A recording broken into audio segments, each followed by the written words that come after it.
Geo Park's hands trembled as he straightened his black tie one final time. The massive crystal chandelier above cast dancing shadows across the white marble floor of the Hartwell mansion. Through the towering windows, he could see 3 moons, hanging in the purple sky of New Geneva, humanity's wealthiest colony world. At 25, Geo had never imagined he'd be standing in a billionaire's fur, about to marry someone who could buy entire star systems. Myra Kim sat in her floating chair nearby, her ancient fingers adorned with rings that probably cost more than most people and in a lifetime, despite being 80 years old. Her dark eyes held a sharpness that made Jiho's skin crawl. "The documents are ready," announced her lawyer, a tall man whose cybernetic implants glowed softly blue. 2 years of companionship in exchange for 30% of the Hartwell Mining Consortium upon Mrs. Kim's passing. 30%. That was roughly 12 trillion credits. Enough money to buy fleets of warships, entire planets, or fund the defense of humanity itself. 3 months ago, Jiho had been washing dishes in a dingy space station cantina, dreaming of becoming a xenobiology researcher. Everything changed when he discovered those encrypted files in the station's communication. Files showing secret deals between Earth's mining corporations and something called the Valen Collective. The Valen weren't just another trading partner. They were aliens. And they were buying up humanity's asteroid mining rights at suspiciously low prices. Worse, they were doing it through human intermediaries who had no idea they were selling out their own species. Myra Kim's name appeared on dozens of those contracts. "You seem distracted, dear." Myra's voice cut through his thoughts. Her chair hummed as it glided closer. "Having second thoughts about our arrangement." Jiho forced his best charming smile. "Not at all. I'm just amazed by all this." He gestured at the opulent room with its floating art displays and holographic waterfalls. "I never thought someone like me would end up somewhere like this." It wasn't entirely a lie. Growing up in the slums of Earth's lunar city, Jiho had learned early that survival meant being smarter than everyone else. While other kids joined gangs or worked in the recycling plants, he spent his time in the digital libraries, studying everything from alien biology to corporate law. "Someone like you," Myra repeated, tilting her head. "And what exactly is someone like you?" "Poor, ambitious, willing to do whatever it takes to survive." She laughed. "A sound like breaking glass. How refreshingly honest. Most young men would have fed me poetry about love transcending age." The lawyer cleared his throat. "The null. Scanners confirm both parties are entering this contract willingly and without coercion. Shall we proceed?" Myra nodded, her chair moving to the ornate desk where the contracts waited. As she signed her name with a pen that probably cost more than Jiho's education, he studied her face. This woman controlled mining operations across 50 star systems. Her ships pulled rare metals from asteroid belts, ice from distant comets, and exotic matter from the edges of black holes, and she was selling it all to aliens who might be humanity's enemies. "Your turn," she said, offering him the pen. Jiho's plan was simple but risky. Marry her, gain access to her private files, gather proof of the alien conspiracy, then expose everything to the Galactic Defense Council. With her fortune as evidence of the Valen influence, he could convince them to investigate other corporations, maybe even prevent whatever the Valen were planning. He signed his name with steady strokes. "Excellent," the lawyer said, sealing the documents in a quantum-encrypted case. "The contract is now legally binding across all human territories." Outside the windows, a sleek transport ship descended toward the mansion's landing pad. Its hull gleamed silver against the purple sky, and Jiho could see the pilot's augmented face through the cockpit glass. "That's our ride," Myra announced. "I hope you're not afraid of space travel, husband." We have a honeymoon to attend on Kepler Station. Kepler Station. Jiho's heart raced. That was where the main Hartwell mining headquarters operated, right at the edge of human space. If the Valen conspiracy was as big as he suspected, that's where he'd find the proof. I've always wanted to see the outer colonies, he said as they walked toward the exit. Myrie's chair floating silently beside him, Jiho caught sight of his reflection in the polished wall. He looked like any other fortune hunter who'd married. For money. Perfect. What he didn't see was Myrie watching his reflection too, her ancient eyes studying every micro-expression on his face. She'd been playing this game for far longer than he realized, and she'd already spotted the hunger in his eyes. It wasn't the hunger for wealth or comfort. It was the hunger of someone with a mission. The transport ship's engines roared to life as they climbed aboard, beginning their journey to the edge of human space. Neither of them spoke during takeoff, but both were thinking the same thing.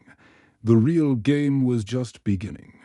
6 months on Kepler Station had changed everything Jiho thought he knew about his new wife.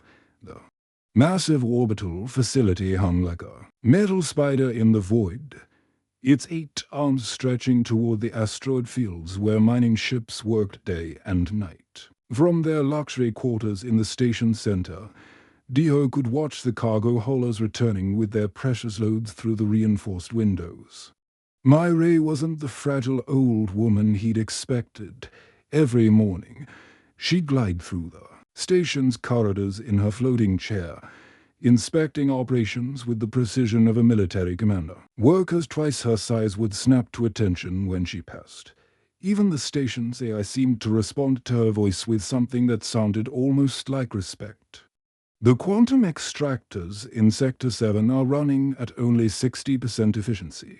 She'd tell the chief engineer during their daily briefings, I want them back to full power within the hour, or we'll miss our delivery window to the Titan colonies. But it was the evenings that puzzled Jiho most.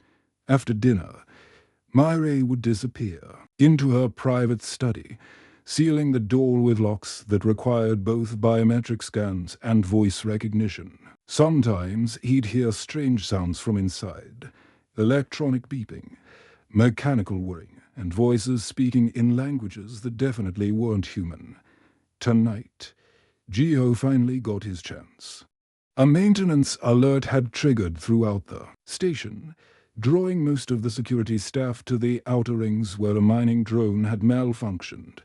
Myrie had gone to oversee the repairs personally. Leaving her study unguarded for the first time in months, the door's security system was more advanced than anything Jiho had seen. But 6 months of careful observation had paid off. He'd memorized the sequence of Myrie's finger movements, the exact tone of her voice commands, even the way she breathed when the biometric scanner analyzed a DNA. The locks disengaged with a soft click. Inside, the study looked like something from a science fiction museum. Holographic displays showed star charts of sectors Jiho had never heard of, strange devices hummed on floating shelves, their purposes completely alien. But it was the central console that drew his attention. Dozens of files were scattered across the quantum display, each one marked with symbols that made his eyes water just looking at them. These weren't Valen characters he'd studied there. Simple pictographic writing extensively. These symbols seemed to shift and change when he wasn't looking directly at them, as if they existed in more dimensions than his human brain could process. Jiho activated his hidden camera implant and began recording everything. The first file showed shipping manifests, but the cargo descriptions were impossible to translate. The second contained what looked like star maps, but the constellations were arranged in ways that violated basic physics. Then he found the communication logs, messages flowing back and forth between Myrie and something that called itself the Hegemony Central Command. The timestamps showed they'd been talking for over 50 years. The content made Jiho's blood run cold. Phase 1 mining operations proceeding as planned. read one of Myrie's messages.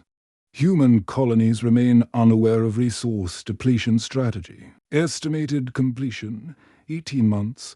The response came from something that definitely wasn't human. Excellent. Phase 2 preparation vessels are moving into position beyond the outer colonies. Maintain deception until extraction fleets arrive. Jiho's hands shook as he photographed screen after screen of evidence. This wasn't just about mining rights. This was about the systematic stripping of humanity's resources, preparing them for something much worse. A soft chime echoed through the study. The station's AI was announcing Myrie's return from the maintenance bay. Frantically, Jiho tried to close the files and restore the displays to their original state. But the alien interface responded unpredictably to his touch. Windows opened and closed randomly. Warning symbols flashed across the screens. Heavy footsteps echoed in the corridor outside. The study's lights blazed to life, flooding the room with harsh white illumination. Jiho spun round, his heart hammering against his ribs. Myrie stood in the doorway, but she looked nothing like the elderly woman he'd married. Her posture was straight and strong. Her eyes burned with an intensity that seemed to pierce right through him. Even her voice sounded different, deeper, more commanding. "Finding everything you need?" she asked, gliding into the room with predatory grace. Jiho's hand moved instinctively toward the plasma knife hidden in his jacket. "I know what you are," but instead of fear or anger, Myrie's face showed something that might have been amusement. She stepped closer, completely unafraid of his weapon. "Do you?" she asked, her ancient eyes studying his face like a scientist examining an interesting specimen. "Then you know I've been watching you for months. Every move you've made, every file you've accessed, every question you've asked the station crew, the blood drained from Jiho's face, you knew. I've known since the day you married me," she said, moving close enough that he could see the tiny cybernetic implants glowing beneath her skin. "The question isn't what I am, dear husband. The question is, are you worthy of learning the truth behind her?" The door sealed itself with a sound like thunder. The hidden elevator descended through the heart of Kepler Station for what felt like forever. Jiho's ears popped as they dropped past level after level that didn't appear on any station. Blueprints, emergency lighting cast eerie shadows on the walls, and he could hear the distant hum of massive machinery somewhere far below. "Where are we going?" he asked. But Myrie just smiled, that mysterious smile that had become so familiar over the past 6 months. When the elevator finally stopped, the doors opened onto something impossible. They stood at the edge of a vast spherical chamber that had to be larger than the entire station above. Stars wheeled slowly past transparent walls that curved away in all directions, creating the illusion that they were floating in space itself. "Welcome to my real office," Myrie said, her floating chair carrying her toward the center of the chamber. Holographic displays materialized around them as they moved, each one showing different sectors of the galaxy. But these weren't the cheerful blue and green displays Jiho was used to seeing. These maps were painted in reds and blacks, with entire star systems marked with symbols that looked like skulls. "My name wasn't always Myrie Kim," she began, her voice echoing strangely in the vast space. 200 years ago, I was born Kim Soilm in the slums of Old Seoul, back when Earth was still humanity's only home. The displays shifted, showing images of ancient Earth cities that Jiho had only seen in history books. But these weren't the romanticized versions from school. These showed the real Earth, overcrowded, polluted, dying. "I was a xenobiologist, just like you wanted to be," Myrie continued. "I spent my days studying radio signals from deep space, trying to find proof that we weren't alone in the universe. And then, one day, I found it. The chamber filled with the sound of static and electronic screeching. Through the noise, Jiho could make out something that might have been voices. But they spoke in harmonies that no human throat could produce. First, contact, Myre said bitterly. The moment that should have been humanity's greatest triumph became our death sentence. The holographic displays showed new images now. Massive ships that looked like they were grown rather than built. They're organic. HULLS pulsing with bioluminescent patterns. Creatures that walked onto many legs, their faces hidden behind masks that seemed to be part of their skulls. The hegemony, Myre explained. They've been conquering the galaxy for over 1,000,000 years. They don't just destroy civilizations. They absorb them, turn them into tools for the next conquest. Jiho watched in horror as the displays showed world after world falling to the alien invaders. Entire species reduced to slavery. Their technologies and knowledge stolen. Their planets stripped bare of resources. The Valen were one of their first victims, Myre said, gesturing to creatures that looked almost human except for their elongated limbs and silver skin. Beautiful, peaceful people who believed in art and music. The hegemony turned them into living computers, their brains hardwired to serve as communication networks. But the communications are intercepted. Jiho stammered. You are working with them. I was working with what's left of them. Myre corrected. The few Valen who managed to retain some free will. They've been helping me prepare for what's coming. The display zoomed in on the Sol system, showing Earth and its colonies, but overlaid on the familiar planets were hundreds of structures that Jiho had never seen before. Weapons platforms hidden in asteroid fields, ships disguised as cargo, haulers, even what looked like massive guns built into the surfaces of moons. For 2 centuries, I've been building humanity's defenses, Myre said. Every mining operation, every shipping contract, every business deal. It was all part of the plan. The hegemony moves slowly, but they're thorough. They've been watching us, learning about us, waiting for the perfect moment to strike, she gestured. And the chamber filled with images of her younger self, a woman in her 20s with the same sharp eyes, but none of the age lines. Then older versions, showing the gradual changes as illegal cybernetic implants and genetic modifications extended a life far beyond normal human limits. The technology exists to enhance human capabilities, she explained, but it's banned by every government in human space. Too dangerous, they say, too much risk of creating monsters. So you became a monster to save humanity, Jiho said quietly. I became what I needed to become, Myre replied. And I'm not the only one. There are dozens of us scattered across human space, all working toward the same goal, enhanced humans with extended lifespans. Building the defenses our species will need to survive. The displays showed other faces now, men and women who looked normal at first glance, but whose eyes held the same needless intensity as Myre's. They were teachers, politicians, military officers, business leaders. All of them working secretly to prepare for the coming war. Well, show me this, Jiho asked. Why reveal everything? Myre's chair turned to face him directly. Because I'm dying. Jiho, even with all the enhancements, the human body has limits. I have maybe 5 years left, and there's too much work still to be done. She leaned forward, studying his face with those penetrating eyes. I've been watching you for months, testing you, your intelligence, your determination, your willingness to sacrifice everything for what you believe in. You married me for money, yes, but you planned to use that money to save humanity from what you thought was an alien threat.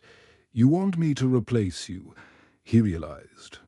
I want you to become what I became, she said, enhanced, extended, capable of carrying on this work for the next 2 centuries if necessary. The chamber fell silent except for the distant hum of machinery. Round them, The holographic displays continued their slow dance, showing the approaching threat and humanity's desperate preparations. "The choice is yours," Myri said finally. "Help me save our species, or walk away and let humanity face the hegemony unprepared. But if you choose to help, there's no going back. You'll become something more than human, and you'll carry the weight of our entire civilization on your shoulders." Jiho stared at the displays showing the vast alien fleet, moving slowly toward human space. In the distance, alarms began to sound throughout the station. "What's happening?" he asked. Myri's face went pale as she checked her personal communication device. "Verily," she whispered. "The hegemony scouts just entered the outer system. We're out of time." The alarm's piercing wail echoed through the observatory chamber like a death scream. Red warning lights bathed everything in hellish color as Myri's fingers danced across holographic controls that materialized from thin air. The peaceful star field outside suddenly filled with shapes that shouldn't exist. Massive organic vessels that looked like they'd been carved from living bone. Hyperspace signatures confirmed. The station's AI announced in a voice that tried to sound calm but failed completely. 17 hegemony dreadnoughts detected at system perimeter. Estimated rival at inner colonies. For hours, Jiho's knees went weak. Through the transparent walls, he could see the alien ships clearly now. Each one was the size of a small moon, their surfaces covered in what looked like breathing flesh. Bioluminescent patterns pulsed along their hulls like heartbeats, and smaller ships swarmed round them like insects round rotting meat. 200 years, Myri whispered, her ancient hands shaking as she activated defense systems that had been hidden throughout human space. 200 years of preparation, and we're still not ready. The holographic displays round them exploded into activity. Across the solar system, things that had looked like ordinary asteroids suddenly sprouted weapon rays. Mining stations that had operated for decades revealed themselves as military fortresses. Even the cargo ships moving between colonies shed their peaceful disguises, unfolding plasma cannons and missile launchers. "The Kepler station defense grid is online," reported Commander Hyunwoo from the military command center. His face appeared on one of the displays. Scarred from a mining accident that Jiho now realized had probably been a battle wound. All hidden. Weapon platforms responding. "We've got maybe 3,000 ships ready for combat. 3,000 against 17 dreadnoughts," Myri said bitterly. "Each of those ships carries 50,000 fighters and enough firepower to crack a planet in half." On the main display, Jiho watched the enemy fleet spreading out as it moved inward. The hegemony ships didn't just fly through space. They seemed to twist reality around them, leaving trails of distorted starlight in their wake. Smaller vessels poured from their hulls like spores, each one the size of a human destroyer. "Look at them," Myri said, pointing to the swarming fighters. "Those aren't just ships. They're living creatures, bred for war. Each one has a Valen, brain controlling it, forced to serve the hegemony or watch their families die." The first engagement began near Jupiter's moons. Human ships that had been disguised as ice miners opened fire on hegemony scouts with weapons that turned the vacuum of space into a light show. Plasma beams crossed the void like deadly rainbows, while missiles trailing nuclear fire raced toward targets that moved with impossible grace. "Direct hit on enemy scout vessel," reported Captain Dayan from the hidden battleship Indomitable. "Target is... wait. It's regenerating. The whole damage is healing itself." Jiho watched in horror as the alien ship's wounds closed like living flesh, its organic armor growing back stronger than before. Human weapons that should have destroyed it completely barely left scratches. "They adapt," Myri explained, her voice heavy with centuries of accumulated dread. "Every weapon we use against them, they learn to counter. Every strategy we try, they incorporate into their own tactics. That's how they've conquered a million worlds." More battles erupted across the system as the human fleet revealed itself. The asteroid belt became a war zone as hidden gun platforms opened fire on the advancing aliens. But for every hegemony ship destroyed, two more seemed to take its place. The outer defense line is falling back. Commander Hyunwoo reported, "We're losing ships faster than we can replace them. At this rate, they'll reach Earth in 6 hours." Myri's floating chair spun to face Jiho directly. For the first time since he'd known her, she looked truly old.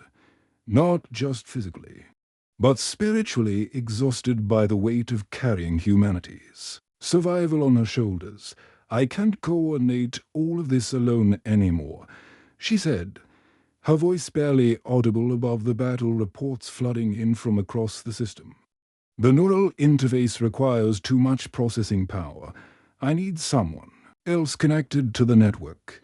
"What does that mean?" Jiho asked, though part of him already knew the answer. "It means the cybernetic implants. Right now. Not the gradual enhancement I planned to give you over months, but everything at once. Your brain linked directly to every defense system, every ship, every weapon platform in human space."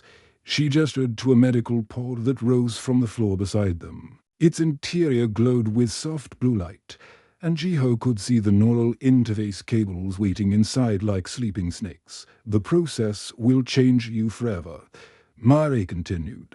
"You'll be able to think at the speed of light, process information like a computer, coordinate the movements of thousands of ships simultaneously, but you'll never be fully human again." On the displays around them, more red warning lights appeared as human positions fell to the alien advance. The hegemony forces moved with terrifying coordination, their living ships adapting to human tactics in real time. "And if I refuse?" Jiho asked. "Then humanity dies today," Mari said simply. "Not just Earth, but every colony, every space station, every human being in the galaxy. The hegemony doesn't take prisoners. They either absorb species into their collective, or they exterminate them completely." A new alarm sounded, more urgent than the others. On the main display, massive shapes were emerging from the largest hegemony dreadnought, creatures that looked like living buildings, with weapons that glowed like dying stars, planet killers. Myri whispered, "They're deploying planet killers." Jiho stared at the medical pod, its blue glow reflecting off his face. Everything he'd thought he knew about his life, his goals, his future, it all meant nothing now. The choice wasn't between wealth and poverty, or even between right and wrong. It was between humanity's survival and extinction. "The neural interface will hurt," Myri warned. "Your consciousness will be split across 1,000 different systems. You'll see through the eyes of every pilot, feel the pain of every ship that's destroyed, carry the weight of every decision that costs human lives." Round them, the sounds of battle grew louder as the alien fleet pressed deeper into the solar system. Jiho could hear the desperation in the voices of human commanders as they fought against the impossible. Odds. He looked at Myri one last time, seeing not the wealthy old woman he'd married for money, but the guardian who'd sacrificed everything to give his species a chance. "Tell me what to do," he said, stepping toward the medical pod. The blue light grew brighter as the neural interface prepared to make him something more than human. The neural interface burned like liquid fire as it connected to Jiho's brain. Every nerve in his body screamed as cybernetic implants merged with his nervous system. But suddenly he could see everything, through 1,000 different cameras across the solar system. He watched human ships engage the alien fleet in desperate combat. His consciousness split across multiple battlefields at once. He was simultaneously piloting a fighter near Mars, coordinating artillery strikes from lunar base, and analyzing enemy movement patterns from deep space sensors. The sensation was overwhelming. like trying to have 1,000 conversations, while solving complex equations in his head. Focus on the bioships. Maire's voice echoed through the null link, though her physical body remained motionless in the medical chair beside him. Their neural networks are based on enslaved Valen brains. If we can disrupt the control signals, through his enhanced vision, Dio studied the enemy vessels as they swarmed toward Earth. Each hegemony ship was alive, its hull pulsing with organic rhythms. But there was something wrong with their movement patterns. Tiny delays, microsecond, hesitations that suggested internal conflict. The Valen pilots, he realized, his voice echoing strangely through the neural network. They're fighting back. The enslaved brains are trying to resist their programming on the second day of battle. Jiho made his breakthrough while coordinating the defense of Europa Station.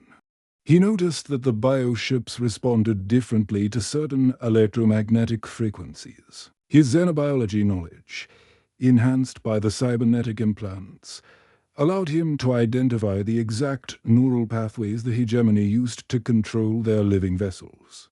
Broadcast on frequency 847.3 terahertz, he commanded across the fleet network. Target their command nodes with focused impulses. The effect was immediate. Hegemony fighters began turning on each other as their enslaved pilots broke free from mental control. Massive dreadnoughts shuddered to a halt as their neural networks collapsed into chaos. For the first time in 3 days, human forces began pushing the aliens back. But victory came with a price that made Jiho's enhanced heart break. Maire's cybernetic systems had been pushed beyond their limits. To centuries of artificial life, support were finally failing. She sat in her floating chair in the ruined observatory, sparks flying from the implants beneath her skin. Her ancient eyes grayed dim. The neural network is stable now, she whispered, her voice barely audible above the distant sounds of battle. You can maintain it without me.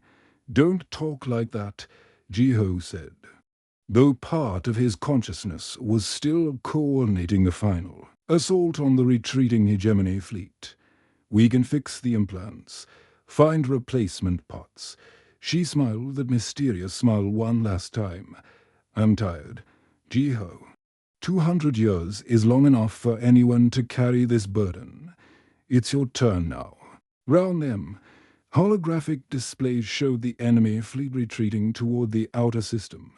Human casualties were enormous. Entire colonies had been evacuated. Hundreds of ships destroyed. Thousands of brave pilots lost. But Earth still existed. Humanity had survived its first real test against a galactic empire. All my assets, Maire said, her failing systems transferring vast amounts of data directly into Jiho's enhanced memory. Every secret account, every hidden facility, every enhanced human in our network. It's all yours now. The transfer felt like lightning striking his brain repeatedly. Bank accounts worth trillions of credits, secret military installations on a dozen worlds. The names and locations of other enhanced humans scattered across the galaxy, all of them working toward the same goal. Maire's eyes closed for the final time as her cybernetic heart finally stopped beating. 3 months. Later, Jiho stood in the rebuilt observatory, no longer the young man who had married for money. The neural implants had changed him in ways he was still discovering. He could process information at inhuman speeds, coordinate complex operations across multiple star systems, and see patterns in data that would have taken teams of scientists years to analyze. But the loneliness was crushing. He was the richest, human alive, controller of humanity's secret defense network, and completely isolated by the weight of his responsibilities. That's when he began making the calls. Yoonji Choi, he said to the holographic display showing a woman in military prison uniform, disgraced for questioning the Defense Council's strategies. But your tactical analysis of the hegemony attack was perfect. I have a job offer. The next call went to Min Hoseo. a cybernetics expert who'd been blacklisted for developing illegal human enhancements. Your neural interface design saved humanity, Jiho told him. Now I need you to help me create more guardians. One by one, he reached out to the outcasts and rebels that normal society had rejected. Brilliant minds who were too dangerous, too radical, or too willing to cross ethical boundaries for the greater good. People like himself, who understood that sometimes survival required becoming something more than human. The hegemony would return. Eventually, their retreat was tactical, not permanent. They'd analyze human capabilities, adapt their strategies, and come back with overwhelming force. Earth had maybe 50 years to prepare for the next invasion, 50 years to build a fleet that could match a galactic empire, 50 years to enhance human capabilities beyond recognition, 50 years to turn a single species into something that could stand against the darkness between stars. In the depths of space, alien sensors detected new construction around the human worlds. Massive shipyards appeared seemingly overnight. Asteroid mining operations expanded at impossible rates. Strange energy signatures suggested technological developments that shouldn't be possible for such a young civilization. The hegemony had made a critical error. They'd left humanity alive, and humans learned from every mistake. Jiho Park, who had once been a simple fortune hunter, now stood as guardian of an entire species. The deception that began with greed had become humanity's salvation, and in the secret facilities scattered across human space, a new generation of enhanced humans prepared for the war that would determine the fate of the galaxy. The boy from Luna City's slums had become something greater than he'd ever imagined. Not just wealthy, but the keeper of humanity's most dangerous secrets, the protector of a species that refused to kneel to any alien empire. The stars themselves would learn to fear the name of Earth. The end.